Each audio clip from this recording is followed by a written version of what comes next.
Hola, nuestro grupo está conformado por Miguel González, Isabela Rodríguez y Daniela Martínez y vamos a hablar de IoT. El stack para frontend es Node-RED, para backend Flask con Python, la base de datos es Mongo, el estilo de distribuido es publicador-suscriptor, el estilo para front es orientado a flujo de datos, el estilo de back es modular y la integración es con MQTT. Para comenzar, Node-RED es una herramienta de programación de low code, es decir, con código mínimo, basada en flujos. Sirve para crear aplicaciones que recopilen, transformen y grafiquen datos. Principalmente, sirve para crear flujos para realizar automatizaciones. Nace en 2013 como un proyecto de un subgrupo de IBM y en 2016 Node-RED fue uno de los proyectos fundadores de la Fundación JS. En 2019, la misma fundación se fusionó con la Fundación JS para formar la Fundación OpenJS y en 2021 se fundó FlowFuse para continuar impulsando a Node-RED y aumentar su uso en entornos empresariales mediante una plataforma segura, profesional y escalable. Y ha tenido un éxito principalmente en aplicaciones industriales. En cuanto al análisis del mercado, no hay ofertas laborales que específicamente mencionen Node-RED, pero en una encuesta de la misma comunidad se puede observar que se usa principalmente pues para uso personal. Para uso profesional y desarrollo de soluciones, en total fue un 22% y para integración en productos propios de un 18,5% de un total de 780 respuestas. Ahora vamos a hablar de Flask. Este es un microframework que permite crear aplicaciones web con Python. Microframework hace referencia a que descarga lo mínimo, lo necesario para poder desarrollar y en caso tal de que tú necesites otras herramientas, puedes descargarlas e instalarlas. Teniendo en cuenta esto, se considera pues que Flask es una de los microframeworks pues, más livianos. Tiene su propio servidor de desarrollo web y es open source. También se guía con el patrón MVC.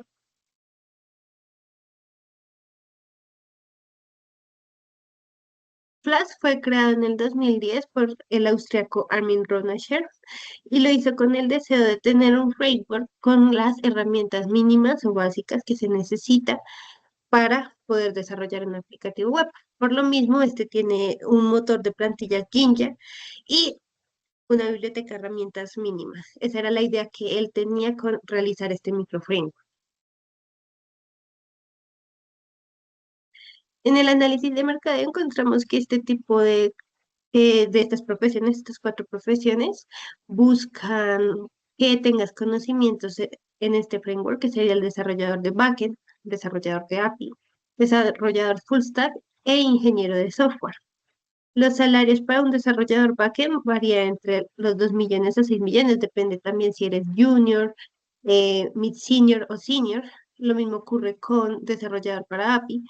Este salario varía entre el 1.800.000 a 3,5 millones mensuales. En el caso de desarrollador full stack, el promedio es de 5 millones, pero pues esto también puede variar acorde al nivel que tengas en la empresa. Y el ingeniero de software puede ir desde 3,8 millones hasta 8 millones, también acorde con el nivel que tengas en la empresa.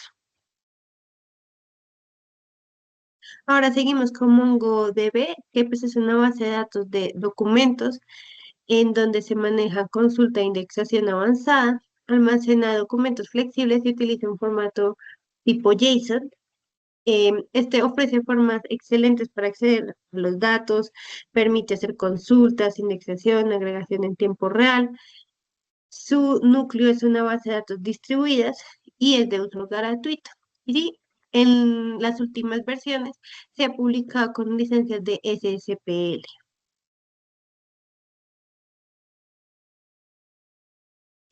La idea de este nació en 2007, fundada por Dwight y Elliot y Kevin, diciendo que tener una base de datos fácil de usar, sobre todo con las publicaciones, las ads que aparecen en internet, debido a que pues con base de datos con consultas típicas como MySQL, em, tardaban mucho en buscar todas estas propagandas, estas ads. Por lo mismo, ellos desearon generar una base de datos en donde no hubiese tanta demora.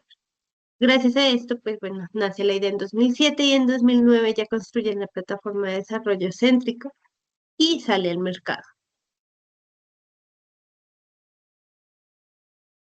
En el análisis de mercado encontramos que estos cuatro roles buscan tener conocimientos en MongoDB. El primero es un administrador de base de datos, el segundo un desarrollador de base de datos, el tercero un ingeniero de datos y el cuarto es un arquitecto de datos. El administrador de base de datos tiene un promedio de 4.300.000 mensuales aproximadamente. El desarrollador de base de datos de 4.300.000 mensualmente en promedio. Ingeniero de datos también un 4.300.000 aproximadamente de manera mensual. Y el arquitecto de datos tiene un promedio un poco más alto que los demás, alrededor de 13.000, perdón, dólares mensuales. Entonces, todos estos salarios pues también pueden depender acorde al nivel que tú tengas. Ahora en Dataflow, la arquitectura es una arquitectura que transmite la información por medio de módulos y nodos. Es como un flujo lineal y se puede visualizar la información de manera fácil gracias a esto. Em, este contiene actualizaciones de UI que solo ocurren mediante mecanismos de suscripción. Es fácil de rastrear y pues como es a través de conexiones, permite ser útil para debugging y testing.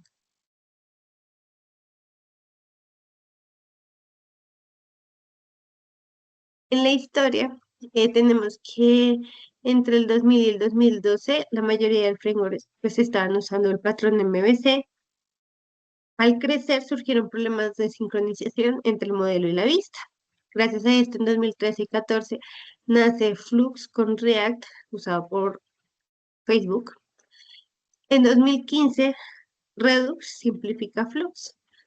En 2016 y entre 2016 y 2018 se hace una adopción masiva y en la actualidad pues este es un estado reactivo distribuido en contextos como IoT se usa al igual que en Edge Computing y apps distribuidas.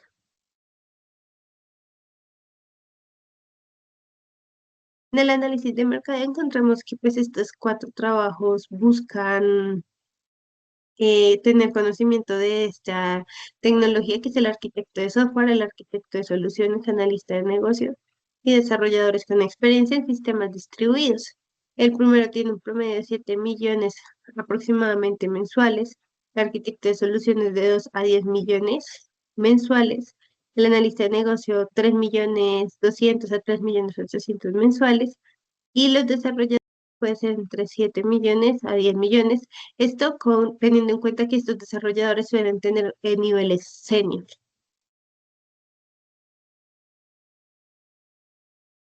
En cuanto al estilo distribuido publicador-suscriptor, consiste en tres componentes principales. El publicador, que es el encargado de enviar mensajes a un tópico a través de un canal. El suscriptor, que es el que se suscribe a esos tópicos y recibe los mensajes. Y el agente de mensajes o el broker, que es el que administra los mensajes y garantiza que se entreguen desde los publicadores hasta los suscriptores.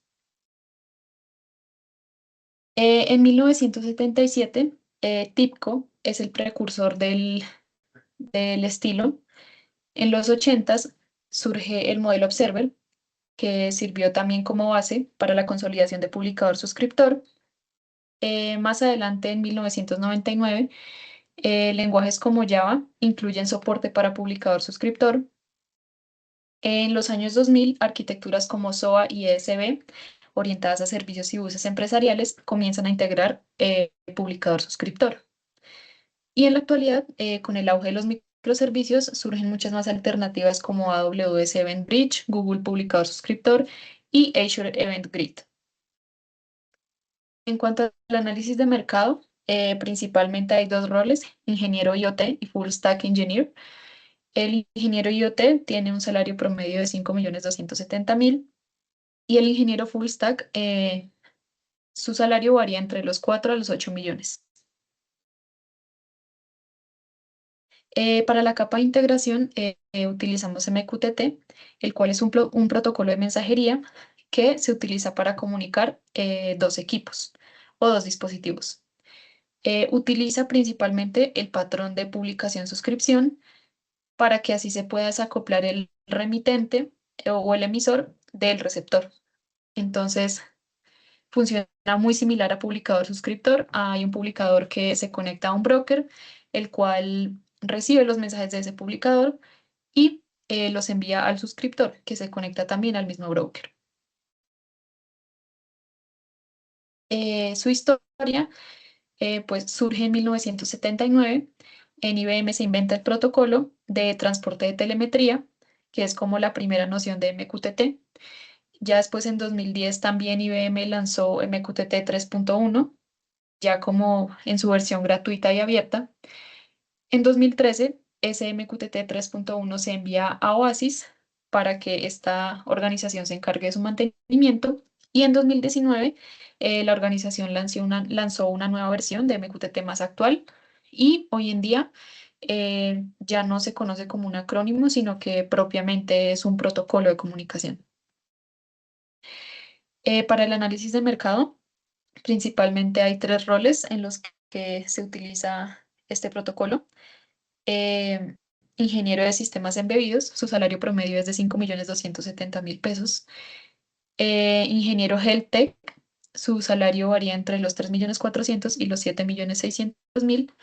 Y desarrollador de sistemas de vehículos, el salario es entre 2.200.000 y 11.500.000. Para el estilo monolítico del backend, se implementó un estilo modular, el cual es una arquitectura que combina el diseño modular con la arquitectura monolítica. Consiste en dividir el sistema en un conjunto de módulos que no estén acoplados entre ellos y cada uno tiene un límite y unas dependencias con otros módulos bien definidos. Sus características clave son que hay una única aplicación, pero dividida en módulos que representan el dominio de la aplicación. Su historia, eh, en los años 1960 a 1970, se implementaban sistemas monolíticos puros.